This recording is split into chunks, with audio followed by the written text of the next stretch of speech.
When a waitress served Barron Trump at a quiet cafe, she thought it was just another ordinary shift. Little did she know the note and tip he left behind would not only bring her to tears, but also ignite a nationwide conversation that touched hearts everywhere. The scent of espresso mingled with delicate notes of freshly baked pastries, a comforting presence in the quiet cafe. The afternoon stretch felt longer than usual, as the energy in the room ebbed away, leaving only soft murmurs of conversation in the background. For Dinah, the shift felt like a marathon. The clock's ticking dragged, and each clink of cutlery echoed like a reminder of the long hours she'd spent on her feet. She wiped the final table by the window, feeling the weight of exhaustion in her shoulders, and glanced at her phone. Just one more hour. Rent was due in 2 days, and her phone bill sat unpaid, another little reminder of the pressure she carried. Tips had been scarce that day, scattered in the form of loose change tossed onto the table by distracted patrons who barely looked up from their phones. Dana sighed, adjusting her ponytail as she picked up her order pad. Her manager, an older woman with tired eyes, offered a silent act of solidarity, but Dana was already moving on autopilot, her mind elsewhere. The familiar chime of the doorbell suddenly brought her back into the present. A young man entered, tall and slender, wearing a simple shirt and slacks that made him appear effortlessly polished. 2 men followed, staying close behind, their watchful eyes scanning the room as if ensuring everything was in order. This was no ordinary customer. The cafe was far from a hot spot for the well-known or the powerful. Dana had seen few people here who might warrant security, let alone someone who seemed to carry an air of familiarity. She froze for a brief moment, the pen hovering over her pad, before the practiced professionalism she'd built over the years kicked in. She straightened up and walked toward the corner table where the young man had taken a seat. "Good afternoon," she greeted with the warmest smile she could muster. "Can I get you something to start?" His eyes met hers, and for a fleeting second, Dana found herself unable to speak. His face was striking, and yet something about him felt almost familiar, the calmness, the quiet confidence. Then it clicked. Barron Trump. His name came rushing back to her. She'd seen his face everywhere over the years, the son of the former president. Her heart fluttered in her chest, but she quickly composed herself. He was just a customer, nothing more. No need for excitement or nerves. "I'll just have a cappuccino," Barron said, his voice soft but steady. "And one of those croissants, please." "Of course." "Anything else?" Dana asked, her voice coming out a little steadier than she felt. "No, that'll be perfect, thank you." His words were simple, but the sincerity in his tone caught Dana off guard. There was something genuine there, something kind that made her pause. She jotted down the order and turned to head to the counter, but her mind lingered on the moment. Was it his politeness? Or maybe something in his demeanor that felt unlike anyone else who had come through the cafe doors today? As Dana prepared the coffee, she couldn't help but glance back toward the table. Barron sat quietly, his posture poised but relaxed. Unlike most customers who lost themselves in their phones or laptops, he simply stared out the window, lost in his thoughts. Occasionally, he took a sip of water, the glass she had set down earlier. It was such a small, simple act, but it seemed to speak volumes about the kind of person he was. By the time the cappuccino and croissant were ready, Dana had found a quiet calm, as though the odd nervous energy in her chest had begun to settle. With the tray in hand, she approached the table, carefully setting the cup and pastry before him. "Here you go," she said softly. Barron looked up, offering a faint smile, his eyes warmer than she'd expected. "Thank you," he said, his voice rich with quiet gratitude. "You're welcome," Dana replied, her words almost automatic, though her heart still seemed to thrum in her chest. She turned to walk back to the counter, but something made her pause. Maybe it was the sense of his eyes still on her, not intrusive, but curious. Or maybe it was her own fatigue playing tricks on her. But the flutter in her chest returned, lingering, not entirely unpleasant. The minutes passed, the cafe growing quieter, the soft hum of background music filling the space. Dana busied herself cleaning tables and restocking sugar containers, trying to shake the feeling of something pressing against her chest. As she moved about, she noticed Barron pull out a pen, lean over the receipt, and quickly scribble something. He folded the paper neatly, almost too carefully, and placed it beneath his empty coffee cup before gathering his phone and coat. Dana watched him for a brief moment, but quickly reminded herself to focus. "Thank you for coming," she called out softly, her voice catching in the stillness. Barron turned back slightly, offering a smile that lingered longer than she expected. "Have a good day," he said, his words simple yet sincere. As he exited with his security close behind, the cafe fell silent once more. The bell above the door chimed one last time, and Dana let out a slow breath, her mind still lingering on the brief encounter. She gathered her tray and walked over to clear the table, her hands almost mechanically moving, her thoughts elsewhere. The cappuccino cup sat empty, a small remnant of foam clinging to its edge. The croissant plate was abandoned, crumbs the only trace of its presence. And then, Dana noticed the folded receipt. She picked it up carefully, the weight of it somehow heavier than expected. At first, she thought it was just a tip, maybe a generous one. But as she unfolded the paper, a wave of emotion washed over her. There in bold, handwritten letters was a note that took her breath away. If you find these stories inspiring and they motivate you to take action, please comment 9. If not, comment 0. Your feedback means a lot to us. Thank you for your valuable time. Your kindness and hard work don't go unnoticed. My family has been where you are. Stay strong. Brighter days are coming. And beneath it, a tip that made her heart skip 4 crisp digits. A reminder of the goodness hidden in the world, even on the hardest days. Dana's hands began to tremble. She read the words again, this time slower, letting every sentence sink in. Her eyes darted to the door where Barron had disappeared, and her vision blurred as hot tears pooled in her eyes. Her knees felt weak. She stumbled back into the empty chair across from where he'd sat and just stared. The note, the tip, it wasn't about the money. It was the words. The weight of empathy written in ink.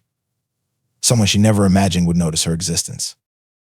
For the first time in weeks, months even, Dana felt seen. As the tears streamed down her face, she thought about what those words meant. But this moment wasn't over, not yet. Someone else would see the note, and Dana's story was about to ripple far beyond the walls of the cafe. The sound of the cafe door opening jolted Dana from her trance. She wiped her tears quickly with the back of her hand, tucking the note into her apron pocket as her manager approached. "You okay?" her manager asked, narrowing her eyes in concern. "What happened?" Dana hesitated for a second, trying to find the right words. I'm fine," she said, though her voice cracked slightly. Just a really generous tip." Her manager raised an eyebrow, not convinced. "Generous enough to make you cry." Dana nodded, managing a shaky laugh as she reached for the folded receipt and held it out. The moment her manager saw the number, she let out a low whistle. "No way." "Who left this?" "Corner table," Dana replied, her voice softer now. "That was Barron Trump." Her manager blinked. "The Barron Trump? Are you serious?" "Yeah," Dana said, pulling the note from her pocket. "But it's not just the money." She handed the note over carefully, as though it might crumble in her hands. Her manager read it, and for the first time in months, Dana saw a genuine softness in her boss's eyes. "Wow," she whispered, handing the note back. That's something else." "It really is," Dana agreed, folding the note again like it was some kind of treasure. "I don't even know why he wrote it. I didn't do anything special." Her manager looked at her for a long moment. "Sometimes people just know, Dana. They can see what you're going through, even if you think you're hiding it. You're here every day, working your tail off, always kind to customers, even the ones who don't deserve it. Maybe he saw that." Dana swallowed hard. She hadn't realized how much she needed to hear those words. For months, she'd been treading water, working double shifts to pay rent, skipping meals to make sure she could cover her mom's prescriptions. She'd been kind because it was the only part of herself she hadn't let the world take away. And somehow he'd seen that. As the minutes passed, a strange buzz filled the cafe. A couple of coworkers whispered by the pastry display, pointing toward the table where Barron had sat. News traveled quickly, and it wasn't long before one of the baristas came up to her. "You served him, didn't you?" the girl asked, her voice somewhere between excitement and disbelief. "What did he say? Was he nice?" Dana smiled faintly. "Yeah, he was a really nice man. I'd freak out." The barista laughed. "That's so crazy." Dana didn't say anything more. She didn't want to explain the note or the tip. Somehow, sharing it felt like taking something sacred and putting it on display. For now, it was hers. The rest of her shift passed in a blur. Every interaction felt lighter somehow. Every table she cleared a little easier. When she finally pulled off her apron at the end of the day, the folded note remained safe in her pocket. As Dana made her way to the subway station, she found herself holding the receipt again, staring at the words, "My family has been where you are. Stay strong. Brighter days are coming." She whispered the sentence under her breath, as though saying it aloud would make it real. He didn't have to write that, she thought. He didn't have to care. But he did. And as the train rumbled through the tunnels, Dana closed her eyes and allowed herself to believe, for the first time in a long time, that maybe things would get better. But what Dana didn't know was that this quiet moment would soon echo much louder than she ever imagined. The note wouldn't stay a secret for long. The next morning, the sun barely peeked through Dana's apartment window when her phone buzzed on the nightstand. She groaned, rolling over to check the screen. Dozens of notifications flooded her lock screen. "Why is everyone texting me?" she mumbled, squinting at the messages. "Girl, is this you? You're famous. Is this real?" Her thumb hovered over one message that included a link. It was a screenshot of the Daily Post headline. "Barron Trump leaves Waitress a touching note and a huge tip. Internet reacts." Dana sat bolt upright, her heart hammering in her chest as she clicked the link. The article told the story word for word. A struggling waitress, an unexpected guest, a note full of empathy, and a tip that seemed to have changed her life. The photo attached was of the note itself, her note, written in Barron's neat handwriting. Dana's hands shook as she scrolled. How did this happen? She wondered. She opened another message from one of her co-workers. "The guy at table 5 yesterday, someone must have seen the note and snapped a picture. It's everywhere now." Her heart dropped. Everywhere. She flipped through her social media accounts. And sure enough, it was all there. On Twitter, Facebook, Instagram, the note had gone viral. Hundreds of comments poured in. "This is what the world needs more of. Barron Trump seems like such a kind soul. I don't care what anyone says, this beautiful wait. What about the waitress? I hope she's okay." The more Dana read, the more overwhelmed she felt. Strangers debated her story, her life, without knowing a single thing about her. She dropped the phone onto her bed and buried her face in her hands. "What do I do now?" she whispered to herself. The sound of her mom's cough echoed from the next room, pulling Dana back to reality. She couldn't afford to lose her head over this, not with bills to pay and groceries to buy. But even as she picked up her bag and hurried off to work, the pit in her stomach remained. She wasn't ready for her story to belong to the world. The cafe was different that day. When Dana walked through the door, she immediately felt eyes on her. Her co-workers smiled at her in a way they never had before, proud. Almost. A couple of regulars glanced up from their coffee cups as if trying to confirm that she was the waitress from the article. Her manager greeted her with a wide grin. "You're a local hero now," she teased. "I don't feel like one," Dana muttered. "You should," her manager said, placing a reassuring hand on her shoulder. "What happened yesterday was special, Dana. Not everyone gets to be part of something like that." The words should have comforted her, but instead, Dana just felt exposed. She wasn't special. She was just a waitress doing her job, and Barron Trump, he hadn't done it for the attention. As she tied her apron and stepped onto the floor, Dana felt the weight of the world's eyes, even if they weren't physically there. She spent the morning dodging questions from customers and co-workers alike, forcing a smile when people mentioned that nice young man or what he wrote to you. It wasn't until lunch that things reached a boiling point. A news crew parked outside the CAF, cameras, microphones, the works. "Seriously?" Dana groaned as she watched the reporters linger near the entrance, chatting with her manager. Her stomach turned when one of the reporters caught her eye and gave her a polite wave.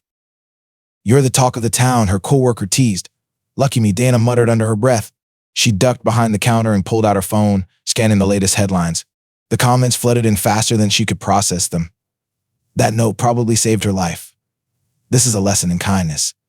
Small gestures mean everything. More stories like this, please. Somewhere beneath the swirling chaos, Dana felt the faintest flicker of hope. It wasn't just about her anymore. It was about kindness, about people remembering that small acts could still make a big difference. But Dana still had one more decision to make, and it would determine how her story ended. By the time Dana's shift ended, the cafe felt smaller than ever, suffocating under the weight of the attention. She ducked out the back door, avoiding the news crew still camped outside. The moment her sneakers hit the pavement, she exhaled, as if shaking off the invisible eyes. The walk home was quiet, too quiet. The streets felt unfamiliar now, as if the world had tilted just slightly out of place. Donna clutched her bag tightly, the note still safely tucked inside. Her phone buzzed. Another message, Dana, they want you on TV, morning show? Call me? It was her manager. Dana stopped walking, her feet planted on the sidewalk. The idea made her skin crawl. Go on television, tell her story? No, that wasn't her. She didn't want her face plastered on screens. But wouldn't it be nice to explain? A small voice whispered to tell the world that it wasn't about money or fame, that kindness still matters. Dana stared at her phone for a long moment before shoving it back into her bag. Her answer would have to wait. At home, Dana found her mother sitting in her recliner, flipping through the television channels. A familiar voice suddenly echoed from the TV. A simple note left by Barron Trump for a hardworking waitress is melting hearts across the country. Dana froze in the doorway. On the screen was a blurred photo of the receipt, her note, along with the headline. A quiet act of generosity sparks national conversation. Her mom looked up, coughing softly. That's you, isn't it? Dana sighed and dropped her bag. Yeah, Mom, that's me. Her mom's gaze softened as she gestured for Dana to sit beside her. It's a good thing. You know, people need stories like this. I didn't ask for it, Dana muttered, folding her arms. Sometimes the good things find you when you're not looking for them. Her mom replied gently. She reached out and squeezed Dana's hand. What he wrote was special, and people are talking about it because they need to believe there's still kindness in the world. You're part of that now. Dana swallowed hard. It's just it feels too big for me, Mom. Like I don't deserve it. Her mom shook her head slowly. Don't say that. You work hard every day to keep us afloat. You're kind to people, even when you're tired. That's who you are, Dana. And someone saw it. Someone decided to remind you that you matter. Dana's eyes filled with tears again, but this time she didn't fight them. Her mom was right. The note wasn't just about her, it was about hope. It was about showing people that small gestures still had power, that kindness still carried weight. That night, as Dana lay in bed staring at the ceiling, her phone buzzed once more. She didn't need to check it to know what it was: more people, more questions, more noise. But beneath it all, the note sat tucked under her pillow, a tangible reminder that someone out there, someone unexpected, had seen her. For once, Dana didn't feel invisible. The next day, Donna made a choice. She called her manager. Tell the morning show I'll do it, she said quietly. Her manager nearly dropped the phone. Are you sure? Yes, but I'm not going to talk about the money. I want to talk about the note, about kindness. That's all. The interview was simple. Dana sat on the couch, hands folded nervously in her lap, as the host leaned forward. Dana, you've been in the spotlight these past few days because of something very unexpected, a note and a tip from Barron Trump. Can you tell us how it felt when you first read it? Dana paused, choosing her words carefully. Honestly, it caught me off guard. It wasn't about the money. It was what he wrote. I've been going through a tough time, and those words meant more than I can explain. The host nodded. The note said, your kindness and hard work don't go unnoticed. My family has been where you are. Stay strong. Brighter days are coming. What do you think he meant by that? Dana glanced at the camera, suddenly feeling like she was speaking to every person watching, not just the host. I think he meant that we all go through struggles, no matter who we are, no matter what family we come from. And sometimes, when you're at your lowest, the smallest act of kindness can change everything. It reminds you that someone sees you and that you're not alone. The studio fell silent for a beat, the weight of her words hanging in the air. The host smiled warmly. That's a beautiful message, Dana. Is there anything you'd like to say to Barron if he's watching? Dana's voice wavered slightly, but she smiled. Just thank you. Not for the money, but for seeing me, for reminding me to hold on to hope. You made more of a difference than you know. When the interview aired, Dana didn't look at her phone. She didn't check the comments or the headlines. Instead, she went back to work the next day, apron tied snugly, a little lighter on her feet. The cafe was busier than ever. Customers smiled at her differently now, not because they knew her story, but because she felt seen. People left kind notes on napkins, tipped just a little extra, or simply said thank you with sincerity. Dana carefully placed Barron's note inside her wallet, where it would remain for years to come, serving as a constant reminder of the power of small acts of kindness. A simple gesture, a few heartfelt words can hold the power to restore hope and make a lasting impact. Even the smallest acts can have the biggest ripple effect. Whether it's offering a kind word, lending a hand, or showing someone they are valued, kindness has the power to transform lives. Who can you uplift today? Remember, brighter days are ahead for all of us. Sometimes we all just need a little reminder.